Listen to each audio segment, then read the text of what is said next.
Mind हमारा दो ही चीज़ों के ऊपर काम करता है, एक है डिजायर, एक है फियर। एग्जाम टाइम में हम क्यों ये सब करते हैं? डर है। उस टाइम पे डिजायर इतना बड़ा नहीं है, क्योंकि डिजायर बड़ा होता है लाइफ में कुछ करने का तो आप पूरे साल पढ़ते हैं। इसको ध्यान से समझना जो चीज मैं बोल रहा हूं।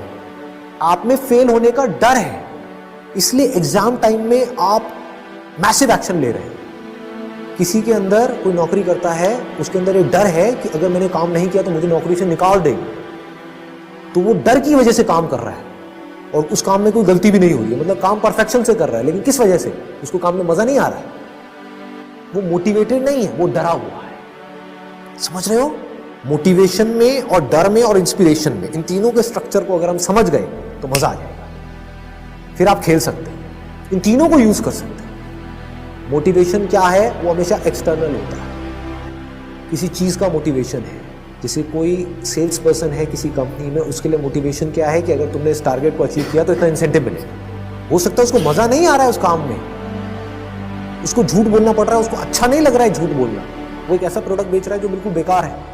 उसके अंदर, हर एक के अंदर कहीं ना कहीं ऑनेस्टी होती है, तो उसको अच्छा नहीं लग रहा है वो काम कर। लेकिन क्या हो रहा है यहाँ पर?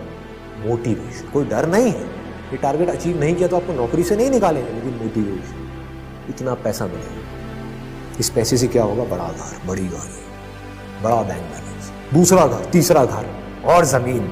समझ गए? इसका मतलब क्या है? पावर, पोजीशन, ये सब क्या है? मोटिवेशन है। तो आप जो भी कुछ करते हो, या तो करते हो मोटिवेशन की वजह से, या करते हो डर की वजह से कि भाई अगर महीने में आप इतने दिन नहीं आए तो आपको निकाल दिया जाएगा। ये क्या है? ये कोई मोटिवेशन है? डर है। डर है ना? एग्जाम टाइम में पढ़ाई नहीं करी तो फेल हो जाओगे, फेल हो गए तो बड़े जूते पड़ेंगे। ये क्या है?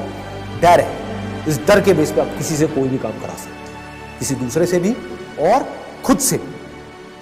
तो आपको हमेशा समझ आ रहा होगा कि कहां पर कौन आपसे बाहर किस तरह से आपको कंट्रोल कर रहा है, और आप चाहो तो इन्हीं फंडों से आप खुद को भी कंट्रोल कर सकते हो। ये दोनों समझ आ गए?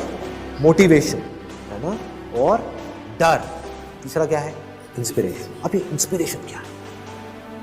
मुझे समझ ऐसे जिंदगी को काटना नहीं है। काटा तो मुझे और जानवरों में फर्क क्या है? आया, खाया, पिया, बच्चे पैदा किए, मर गया, खत्म। यही है क्या लाइफ? कुछ करना है, कुछ कंट्रीब्यूट करना है। इंसान में और जानवरों में सिर्फ इतना सा फर्क है कि इंसान चाहे तो कंट्रीब्यूट कर सकता है, और किस लेवल पे कर सकता है उसकी कोई लिमिट। ये इंस्पिरेशन है। This is extremely powerful. ये अगर आपके अंदर आ गई तो कौन सी एडिक्शन आपके ऊपर हावी हो सकती है? कुछ भी नहीं। जो सोच पाओगे वो सब कर पाओगे, क्योंकि इंस्पिरेशन बहुत बड़ी है। तो अपने आप ही सारे काम आपसे करवाए। आपको होगा मेरे को एक ढंग की लाइफ जी करके जाना है, इस दुनिया से कुछ कंट्रीब्यूट करके जाना है, कुछ शेयर करके जाना है। सिर्फ भेड़ बकरियों के बारे में नहीं सोचना, सिर्फ अपने बारे में नहीं सोचना। इसी तरह से चाहे किसी एक बच्चे की लाइफ मेरी वजह से आने की वजह से बेटर हो रही है, किसी एक छोटे से बच्चे,